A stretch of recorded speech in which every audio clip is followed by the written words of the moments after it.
এই যে যাদের ডায়রিয়া হচ্ছে, কারণ বাচ্চা হয়তো একেবারে ছোট বাচ্চা, ধরেন ৬ মাসের বাচ্চা বা ৫ মাসের বাচ্চা বা ৭ মাসের বাচ্চা বা ১ বছর, তাদের ক্ষেত্রে কিরকম হবে আসলে একটু কি বলা যায় যে কিভাবে আমরা দিব স্যালাইনটা?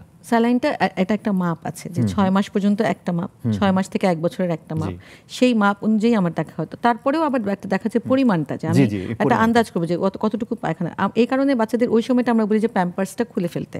আচ্ছা, কারণ প্যাম্পার্স পরা বাচ্চাদের দেখা যায় মায়েরা প্যাম্পার্স পরে রাখে, পেশাব করলো কি না এটা আমরা বোঝা যায় না, তখন এদিকে বাচ্চাটা খারাপ হয়ে যাচ্ছে। তো মা বলতেছে আবার মেয়ে বাচ্চা পেশাব করলো কিনা সেটা বোঝাটা খুবই একটু ডিফিকাল্ট। ছেলে বাচ্চাদের আমরা বুঝতে পারি যে ওর প্রস্রাব করছে, কিন্তু মেয়ে, এই কারণে প্যাম্পার্সটা আমরা তখন পড়াতে মানা করি এবং হিসাব করতে বলি যে কতখানি তার লস হচ্ছে, সে অনুযায়ী অতটুকু তাকে আমার ফিল আপ করতে হবে। এবং একবার এইখানে আবার একটা সমস্যা করে কি, যে স্যালাইনটা গুলানোটা, ওটাও আবার মারা ঠিক মতো গুলায় না।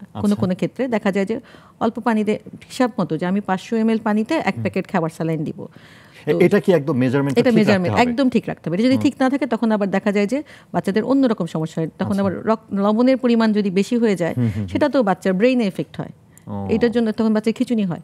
এটা খুবই জরুরি যে একটা প্রপার ডাইলুশনে আমি খাবার স্যালাইনটা খাওয়াইলাম কিনা। এটা সহজ করার জন্য আমরা মাকে বলি যে আজকাল তো আমরা খুবই মিনারেল ওয়াটার ইউজ করি, ৫০০ ml একটা বোতল পাওয়াই যায়।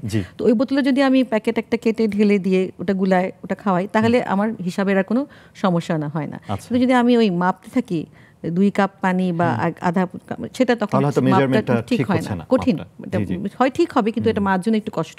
তো সহজ হচ্ছে ওই আধা বোতল, হাফ লিটারের একটা বোতলের মধ্যে আমি ১ প্যাকেট ঢেলে দিলাম, সেটা গুলায় ওটা আমি ৬ ঘন্টা পর্যন্ত রাখতে পারবো, এরপর এটা আবার আমাকে ডিসকার্ড করে ফেলতে। আসলে এটাই তো ডায়রিয়াতে আমরা যেটা আপনি বললেন যে এটাই তো আসলে চিকিৎসা। মানে আসলে ডায়রিয়া তো এমনি আপনারা বলেন যে ভালো হয়ে যায় সাধারণত, যদি সেটা জীবাণুজনিত না হয়, তাহলে সেটা এমনিতে ভালো। যদি ইনফেক্টিভ কোনো কজ না থাকে তাহলে এমনিতে ভালো। মানে কিন্তু ওই পূরণ করতে হবে স্যালাইন দিয়ে। এই স্যালাইনটা প্রপারলি যদি আসলে মানে খাওয়ানো না যায় শিশুকে, তখনই আসলে সমস্যা শূন্যতা হবে। যে স্যালাইন খাওয়াতে না পারলে সে ডাবের পানি খাওয়াক, সে বাসায় লেবু শরবত বানায় একটু লবণ দিয়ে সেটা খাওয়াক, চিনি লবণ দিয়ে, সেটাও হবে, কিন্তু খাওয়াতে হবে তাকে।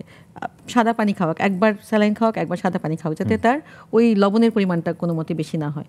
আবার লো সোডিয়াম ওআরএস যেটা, সেটা হলে বেশি ভালো। যে আমাদের ওই যেটা লো সোডিয়াম ওআরএস যেটা পাওয়া যায়, হ্যাঁ এটা পাওয়া যায়, ওটাই হলে বাচ্চাদের জন্য বেশি ভালো হয়। আর তারপরেও যদি ইনফেক্টিভ কজ, যেটা আমরা রক্ত আমাশা বলি, যে বাচ্চার পায়খানার সঙ্গে রক্ত যাচ্ছে বা পায়খানার রংটা সবুজ হচ্ছে, সাথে বিজলা যাচ্ছে, তখন সেটা আর ওয়াটারি ডায়রিয়া না, তখন আর শুধু ওর স্যালাইন দিয়ে সেটা কাজ হবে না। তখন আমাকে তাকে একটা প্রপার অ্যান্টিবায়োটিক দিতে হবে। সেটাও বিশেষজ্ঞ পরামর্শ, মানে বিশেষজ্ঞ ডাক্তারের পরামর্শ অনুযায়ী খাওয়াতে হবে। নরমাল এরকম লক্ষণ দেখলে তো মানে নিশ্চিতভাবেই তাকে আসলে হাসপাতালেই আসলে ভর্তি রেখে চিকিৎসা করাটা ভালো।